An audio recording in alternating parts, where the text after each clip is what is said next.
Hello dear aspirant, मैं हूं विशाल सेंगर और परीक्षा एकेडमी के ऑनलाइन प्लेटफॉर्म पे आप सभी का स्वागत है। आज की जो सीरीज हम लेकर के आए हैं वो है पीवाईक्यू सीरीज। इसमें हिस्ट्री के वह क्वेश्चन हमने शामिल किए हैं जो पिछली परीक्षाओं में पूछे गए हैं, पिछले एग्जाम्स में पूछे गए, और ये आपके लिए आने वाले एग्जाम में काफ़ी रामबाण साबित होने वाले हैं, इसलिए इन्हें आप पूरे देखिएगा। चलिए इन पर डिस्कशन करते हैं। पहला लिखा हुआ है कि खजुराहो के प्रसिद्ध मंदिरों का निर्माण किस वंश के शासकों ने करवाया था, ये क्वेश्चन है। ऑप्शन दिए हुए हैं परमार वंश, प्रतिहार वंश, चंदेल वंश और कलचुरी वंश। तो इसका सही उत्तर होगा भाई चंदेल वंश। चंदेल वंश के शासकों ने ही जो है खजुराहो के जो टेम्पल हैं उन्हें बनवाया था, और चंदेल वंश के समय में ये 950 ईस्वी से 1050 ईस्वी के समय ये हुए थे, इनका निर्माण हुआ था। इनमें कई फेमस टेम्पल हैं, जिनमें एक कंदरिया महादेव मंदिर भी है। ये कंदरिया महादेव मंदिर जो है वो राजा धंग ने बनवाया था, धंग देव। तो इस तरीके से कई मंदिर जो हैं वो खजुराहो में है। खजुराहो को 1986 में जो है 1986 में है यूनेस्को ने विश्व धरोहर में शामिल कर लिया था। इतनी जानकारी हमें इस क्वेश्चन से मिलती है। चलिए आगे बढ़ते हैं। फिर है चरक चिकित्सक किस शासक के दरबार में रहते थे, और ऑप्शन दिए हुए हैं अशोक, कनिष्क, चंद्रगुप्त, विक्रमादित्य और हर्षवर्धन। तो भाई चरक जो है, चरक ने अपनी चरक संहिता लिखी थी, और ये किसके दरबार में थे, ये कनिष्क के दरबार में रहा करते थे। सबसे अच्छे विशेषज्ञ माने जाते थे चिकित्सा क्षेत्र में चरक, और चरक के ही जो है कनिष्क के यहाँ पर एक दरबारी रहा करते थे। चरक बहुत अच्छी सेवाएं इनके समय में देते। कनिष्क से क्या समझ में आता है, कनिष्क ने जो है चतुर्थ बौद्ध संगति करवाई थी। चतुर्थ बौद्ध संगति जो है वो कनिष्क के शासनकाल में ही हुई थी, और ये जो हुई थी ये कहाँ हुई थी, ये क्वेश्चन भी पूछा जाता है। तो भाई ये कुंडलवन कश्मीर में हुई थी, कुंडलवन कश्मीर। कनिष्क किस वंश का शासक था, तो भाई कनिष्क जो है वो कुषाण वंश का शासक रहा है, ये भी हमें याद रखना है, कुषाण वंश का शासक। और कुषाण वंश में ही सबसे ज्यादा शुद्ध सोने के सिक्के जारी करवाए गए थे। इतनी जानकारी हमें कनिष्क से मिल जाती है। चलिए इसके बाद अगला क्वेश्चन है हर्षवर्धन की आत्मकथा हर्षचरित किसने लिखी थी, और ऑप्शन दिए हुए हैं बाणभट्ट, कालिदास, शूद्रक और विशाखदत्त। तो भाई इसका सही उत्तर होगा बाणभट्ट। बाणभट्ट ने ही जो है हर्षवर्धन की जो आत्मकथा है हर्षचरित इसे लिखा है। इसके अलावा बाणभट्ट ने क्या किया, तो कादम्बरी भी लिखी है, कादम्बरी। ये दो रचनाएं जो हैं वो बाणभट्ट की फेमस है, इन दोनों को इसने लिखा था। इनसे हर साल एग्जाम में क्वेश्चन पूछे जाते हैं, इसलिए हर्षचरित याद रखें, ये बाणभट्ट ने लिखी थी। अगला क्वेश्चन है चोल साम्राज्य का संस्थापक कौन था, और ऑप्शन दिए हुए हैं राजराज प्रथम, राजेंद्र प्रथम, विजयालय और आदित्य प्रथम। तो इसका सही उत्तर होगा भाई विजयालय। विजयालय जो है ये चोल डायनेस्टी का जो है संस्थापक फाउंडर हुआ करता था। और चोल साम्राज्य की अगर राजधानी कैपिटल पूछी जाए तो वही वो तंजौर हुआ करती थी, तंजौर ये यहाँ की राजधानी हुआ करती थी। चलिए आगे बढ़ते हैं अगला क्वेश्चन की ओर। अगला क्वेश्चन है एलोरा के प्रसिद्ध कैलाश मंदिर किस राष्ट्रकूट शासक ने बनवाया था। तो भाई एलोरा और अजंता दो गुफाएं हैं जो काफी फेमस हैं, उनमें मंदिर बने हुए हैं।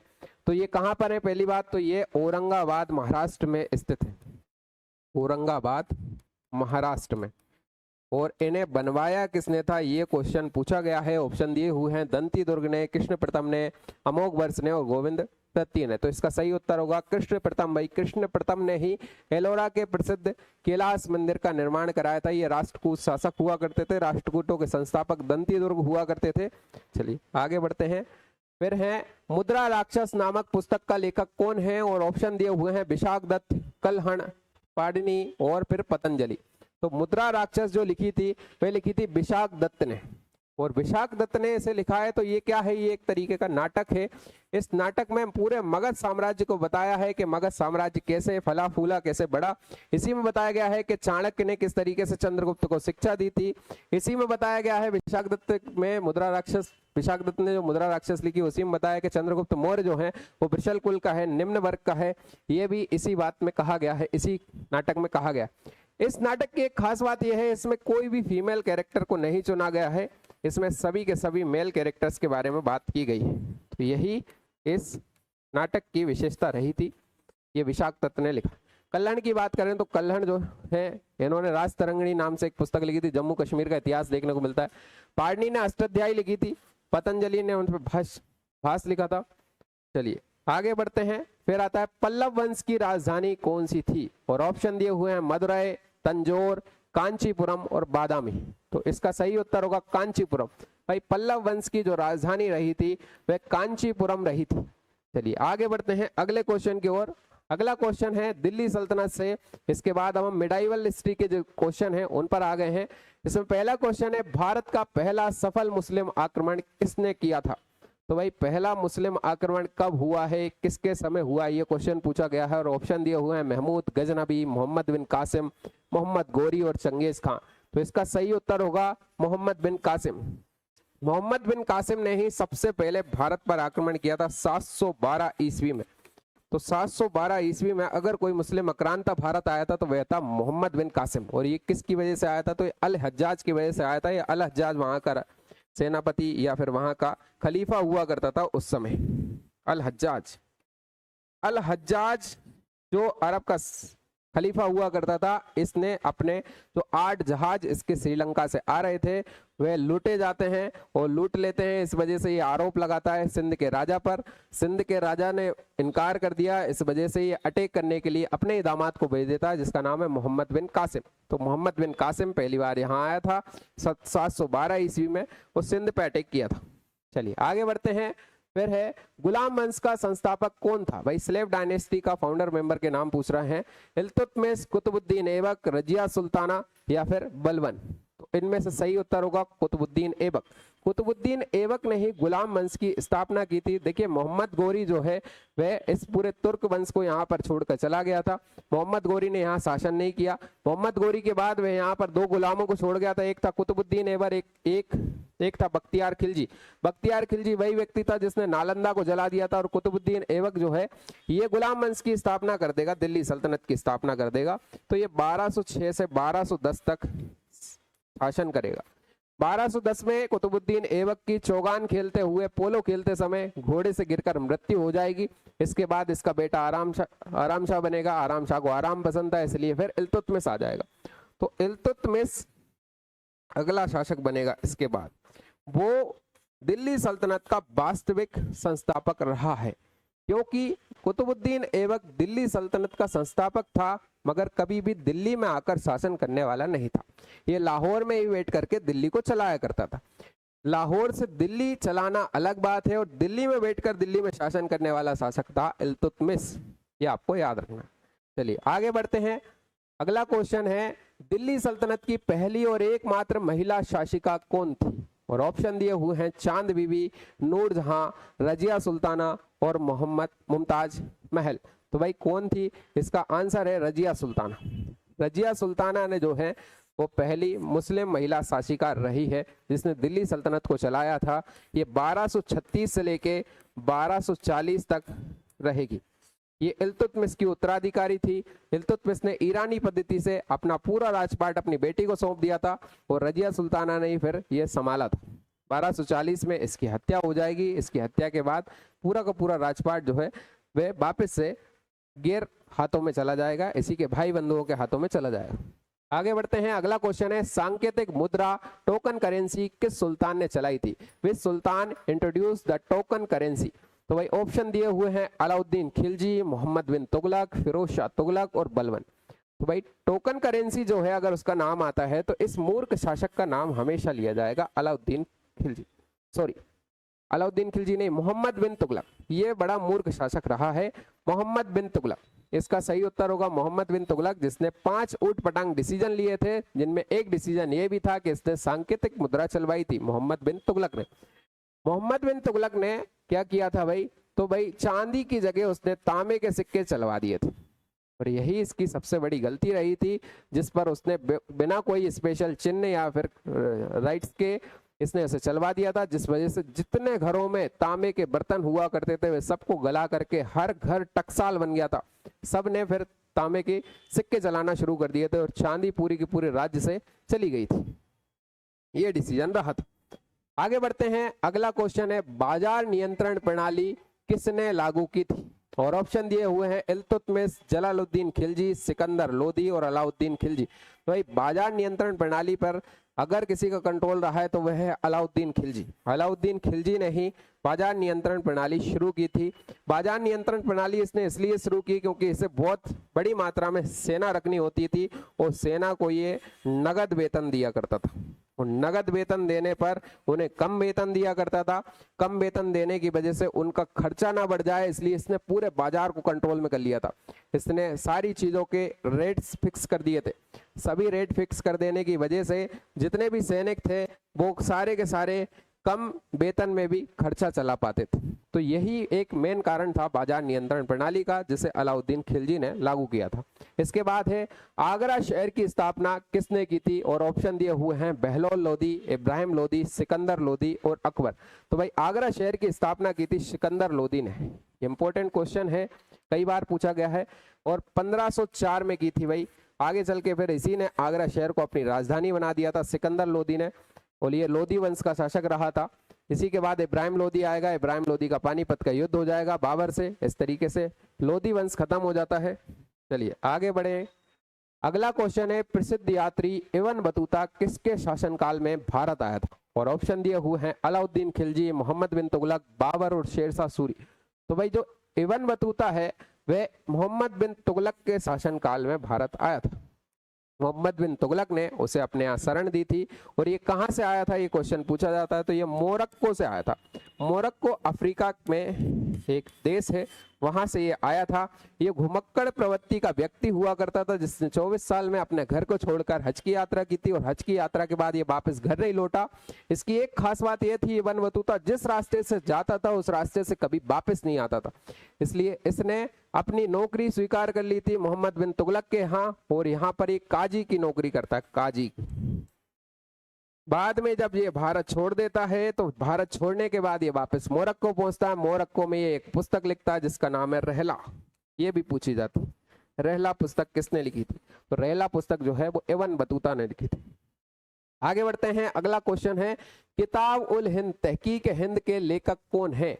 और आगे बढ़ते हैं, फिर है लाख बख्श यानी कि लाखों का दान देने वाला की उपाधि किसने दी थी, किसको दी गई थी?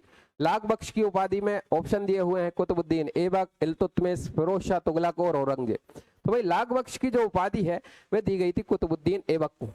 लाखों का दान देने की वजह से इसे कहा गया था इल्तुतमिश को, सॉरी कुतुबुद्दीन ऐबक को लाख बख्श।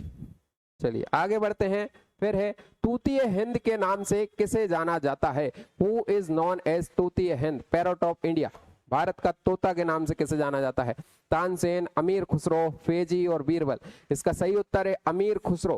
भाई अमीर खुसरो को तूतीय हिंद के नाम से जाना जाता है।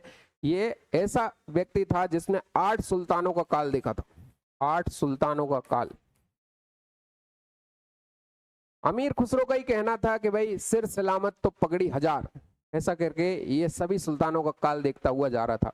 ये अपने सिर को सलामत रखता था और पगड़ियां 1000 पहनने के लिए आग्रह आतुक रहता था।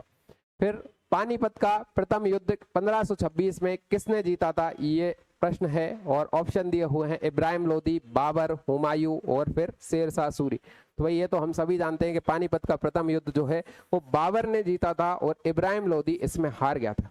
इसी युद्ध में तुलगुमा पद्धति का यूज इसने सबसे पहले किया था। इसी में इसने तोपों का प्रयोग किया था।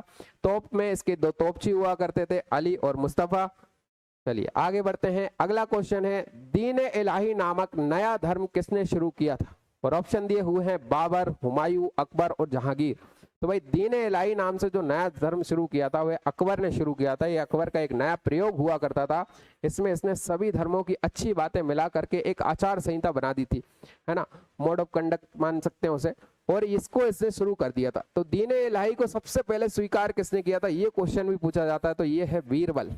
बीरबल एकमात्र हिंदू थे जिन्होंने दीन इलाही धर्म को स्वीकार किया था। वो चलाया किसने था? तो अकबर ने चलाया था। आगे बढ़ते हैं, मनसबदारी प्रणाली यानी मनसबदारी सिस्टम किसने लागू किया था? और ऑप्शन दिए हुए हैं शेरशाह सूरी, अकबर, शाहजहां और औरंगजेब। तो भाई मनसबदारी जो सिस्टम है इसे शुरू किया था अकबर ने। अकबर ही इसे लेकर के आया था और इसे उसने जो है मंगोलों से प्रेरित होकर के लिया था। मंगोल चलाते थे दशमलव प्रणाली, उन दशमलव प्रणाली से इसने प्रेरित होकर के यहाँ पर क्या चलाया, तो यहाँ मनसबदारी प्रथा चलाई। मनसबदारी प्रथा में सभी लोगों को एक तो जात और एक सवार, दो रैंक दी जाती थी। जात में उन्हें कौन सी रैंक दी जाएगी ये बताया जाता था, सवार में उनके पास कितने घुड़सवार होंगे ये बताया जाता था। आगे चल के इस व्यवस्था को बहुत अच्छे से सुधार दिया था किसने, जहांगीर ने इस व्यवस्था में दुई अस्पा सिंह अस्पा व्यवस्था को जोड़ दिया था। ये क्वेश्चन भी पूछा जाता है।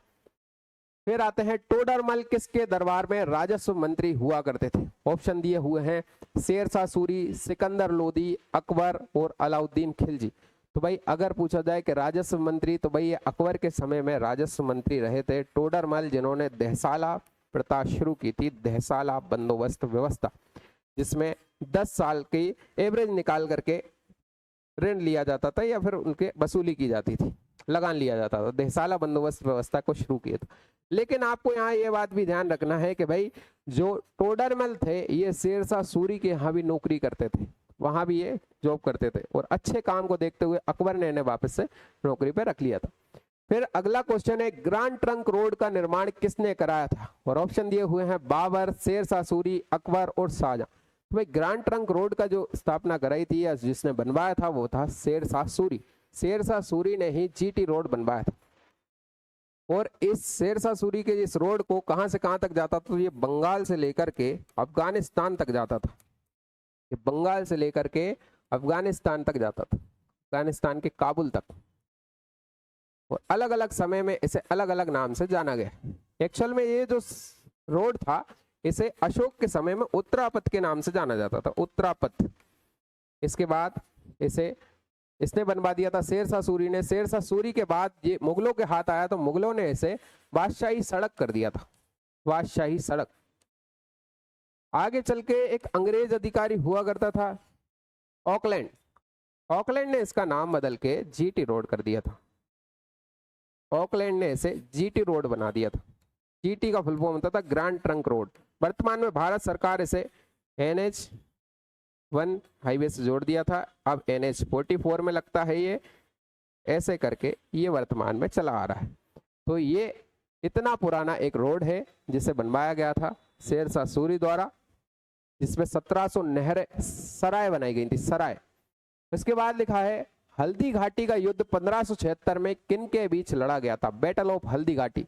और ऑप्शन दिए हुए हैं अकबर और महाराणा प्रताप, बाबर और इब्राहिम लोदी, हुमायूं और शेरशाह और औरंगजेब और दारा शिकोह। तो इसका सही उत्तर होगा अकबर और महाराणा प्रताप, इन दोनों के बीच लड़ा गया था भाई हल्दी घाटी का युद्ध, जो 1576 में हुआ था। ये इसका सही आंसर है। आगे बढ़ते हैं। अगला क्वेश्चन है किस मुगल सम्राट ने हिंदुओं पर जजिया कर दोबारा लगा दिया था, विच मुगल एम्परर। उसने इस मुगल शासक ने जो है जजिया कर को फिर से लगा दिया था। पहले आप जजिया कर समझिए, जजिया कर गैर मुस्लिम कर हुआ करता था, गैर मुस्लिमों से लिया जाने वाला कर, जो इस्लाम को कबूल नहीं करते थे, इस्लाम को अपनाते नहीं थे, उन लोगों को एक टैक्स देना पड़ता था। इस धार्मिक कर को जजिया कर कहा जाता था। इसे दोबारा थोपने का काम किया था औरंगजेब ने। औरंगजेब ने इसे शुरू करवा दिया था, जबकि बंद किसने किया था, तो अकबर ने इसे बंद कर दिया था। अकबर ने इसे बंद कर दिया था, औरंगजेब ने इसे शुरू कर दिया था। आगे बढ़ते हैं। फिर है किस मुगल शासक को जिंदा पीर कहा जाता है, और ऑप्शन दिए हुए हैं बाबर, अकबर, शाहजहां और औरंगजेब। तो भाई जिंदा पीर जो है वो औरंगजेब को कहा जाता था। औरंगजेब को जिंदा पीर कहने की वजह यह थी कि ये व्यक्ति शरीयत और कुरान को सबसे ज्यादा महत्व देता था, उसी के हिसाब से अपने शासन को चलाता था, बड़ा क्रूर शासक था। और इसने अपने आजीवन सरकारी खजाने से कभी भी जो है सैलरी नहीं ली, तो सैलरी नहीं लेता था। ये क्या करता था, पूरे जीवन जिसने टोपी सी करके जो पैसा आया उसी को यूज किया, टोपी सीता था ये। इसके अलावा इसने क्या किया, इसके अलावा इसने कुरान की नकल करता था, ये कुरान की नकल करता था, और नकल से जो कमाई हुआ करती थी उससे ये अपना जीवन यापन करता था। ऐसा था औरंगजेब, इसीलिए इसको जिंदा पीर कहा जाता था। आगे लिखा हुआ है हुमायूं नामा की रचना किसने की थी, और ऑप्शन दिए हुए हैं हुमायूं, गुलबदन बेगम, अबुल फजल और रोशन आरा। तो भाई हुमायूं नामा की जो रचना की थी वह गुलबदन बेगम ने की थी। गुलबदन बेगम जो हुमायूं की बहन हुआ करती थी, अकबर के निवेदन पर गुलबदन बेगम ने हुमायूं नामा की रचना की थी, जिसमें हुमायूं कैसे निर्वासित हुआ, कैसे वापस राजा बना, उसके पूरे जीवन के बारे में बताया गया है। ये इसी की बहन हुआ करती थी हुमायूं की, और अकबर की बुआ हुआ करती थी। फिर आगे चलते हैं, अगला क्वेश्चन है विजयनगर साम्राज्य की स्थापना किसने की थी? ऑप्शन दिए हुए हैं देवराय प्रथम, कृष्ण देवराय, हरिहर और बुक्का और वीर नरसिंह। तो इसका सही उत्तर होगा भाई हरिहर और बुक्का। हरिहर और बुक्का दोनों भाइयों ने इसकी स्थापना की थी विजयनगर साम्राज्य की 1336 में, 1336 ईस्वी में। एक्चुअल में हुआ क्या था, ये दोनों के दोनों को पकड़ के कौन ले गया था? मोहम्मद बिन तुगलक। मोहम्मद बिन तुगलक ने इन्हें अपने यहाँ रख लिया था और वापस से इनका धर्मांतरण करा के इन्हें मुस्लिम बना दिया था मोहम्मद बिन तुगलक ने।